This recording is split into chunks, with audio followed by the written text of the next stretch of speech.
Good morning. I'm Patty and welcome to the Chicala Kitchen. Today we are going to make meatloaf, but not just any meatloaf. This is a very special Italian meatloaf. It's called polpettone. Polpettone is a rolled stuffed meatloaf and it is so good. So, allora, here we go. What I have here, and just for the record, the reason I'm wearing gloves today is because I have a cut on my finger. When you're mixing meatballs or meatloaf, as the case may be, this is a law. It was my grandma's law. You have to use your hands. The love of the cook is a key ingredient, and you have to know how it feels. It just won't taste the same if you use a rubber spatula. It just won't. So dig in there. If you feel like putting on gloves, or like me, I have a cut on my hand.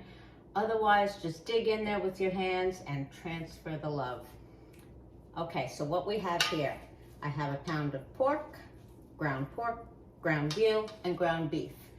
This is my meatball mix, and this is my polpettone, my meatloaf mix. It's the Italian way. We don't question it. So we mix it together a little bit. Okay, what I'm going to do is I'm adding 3 eggs,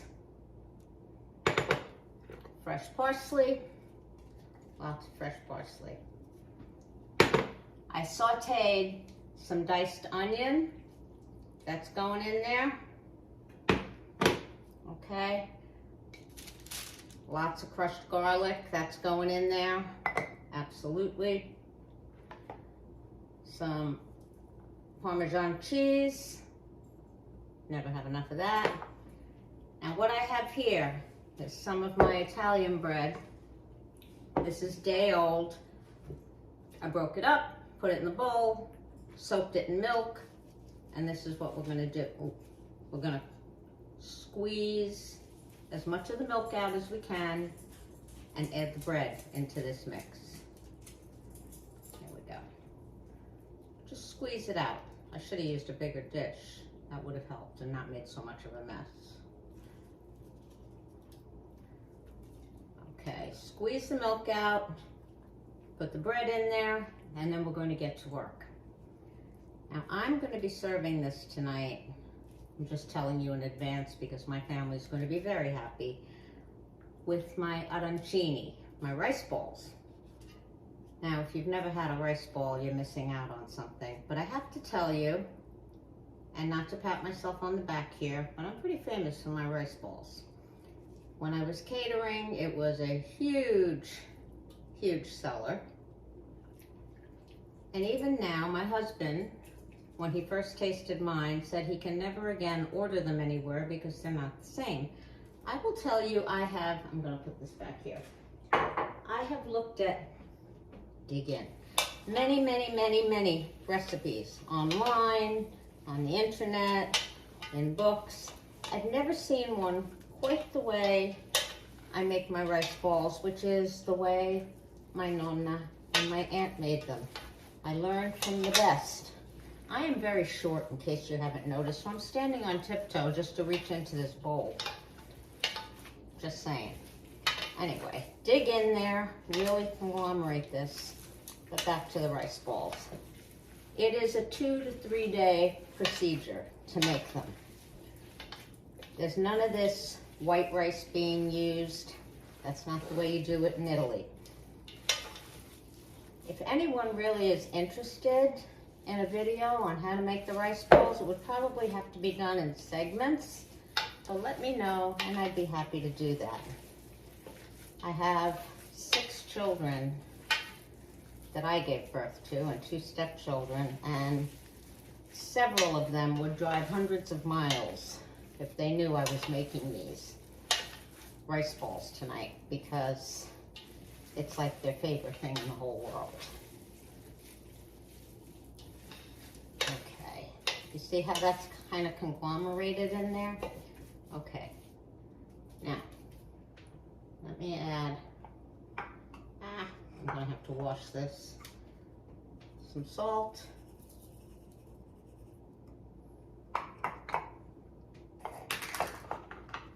and some pepper. Give it another good mix, and then we're off to the races. And I'll show you what we're going to do. I have to tell you, this is so flavorful and so good. You will never look at meatloaf the same again. I used to do this every year on Super Bowl Sunday because my kids' friends would look forward to it. And it's a great thing to serve because it can be served hot or at room temperature, so it's fine. Okay, I have a piece of wax paper here. I'm gonna dump this right on here. Let me get rid of this. And I'm gonna pat this out into a big rectangle. Here we go. Sometimes cooking can be fun. You get your hands dirty, you get your frustrations out. My grandma always told me, when you can, you use your hands. The love of the cook is a key ingredient, and you transfer it through your hands. Okay. So there we go. All the way out.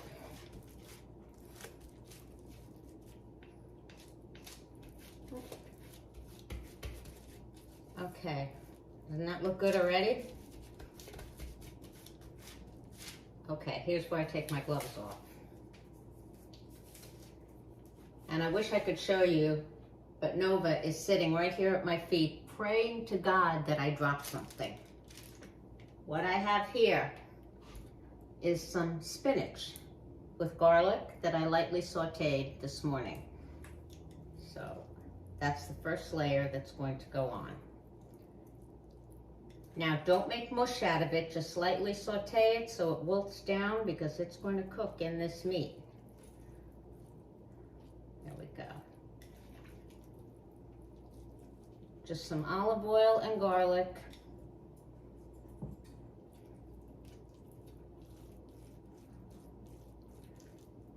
There we go.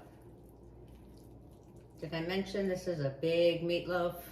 You will have plenty of leftovers unless you invite a crowd. Okay. Okay.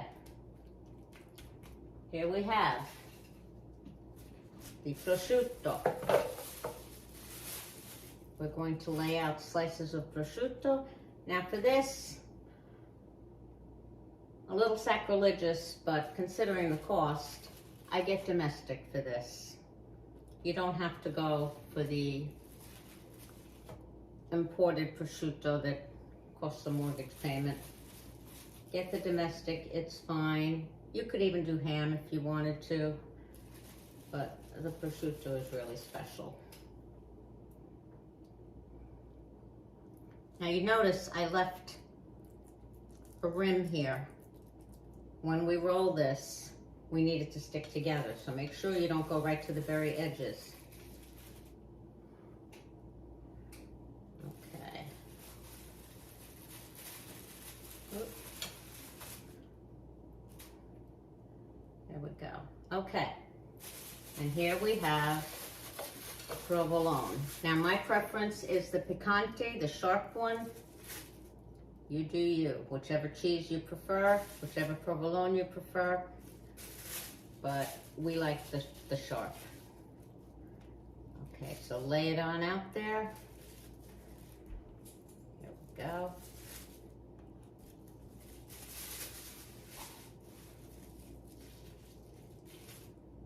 Yeah, Nova's looking like, is there going to be leftovers of that cheese for me? She's very funny. This dog is definitely Italian. Okay. Now, I took some of my homemade roasted peppers. You could use George roasted peppers, it's fine. I sliced them up thin, and I'm just laying some out.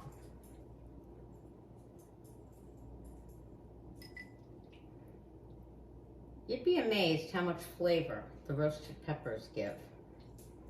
It's really incredible. You can't, I personally would not leave them out.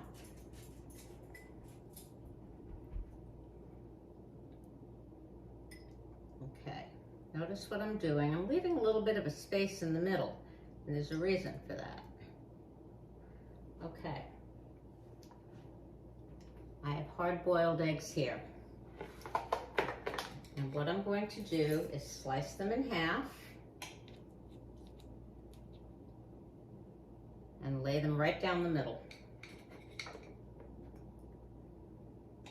I wasn't sure if I'd need 2 or 3, so I think that's good enough actually. We'll save this one. Nova will have a special lunch.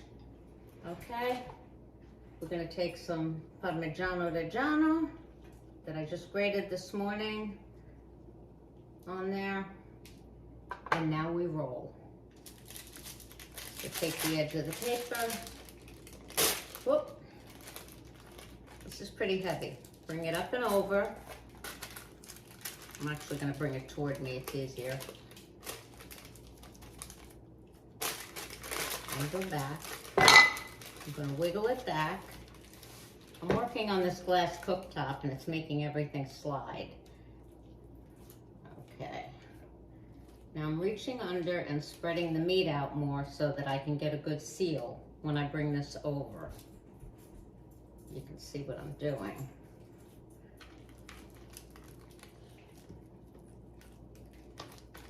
Bring it over, keep that stuffing in there, and there we go.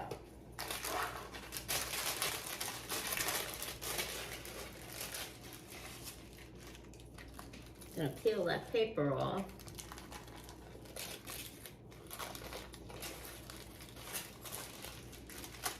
Good. Tuck the ends in, make sure everything is enclosed, top and bottom. There we go. Look at that. Is that gorgeous or what? Okay. Excellent. Okay, hang on one second. What I have is my roasting pan. I have a rack in the roasting pan, and I put a piece of aluminum foil on top of the rack. I'm going to puncture this so that the fat drains off, transfer my roll onto here and into a 350 oven. This will take about an hour to an hour and 15 minutes. And then we'll be back. Allora, here we are. Last 5 minutes in the oven. I put on a few more slices of that provolone.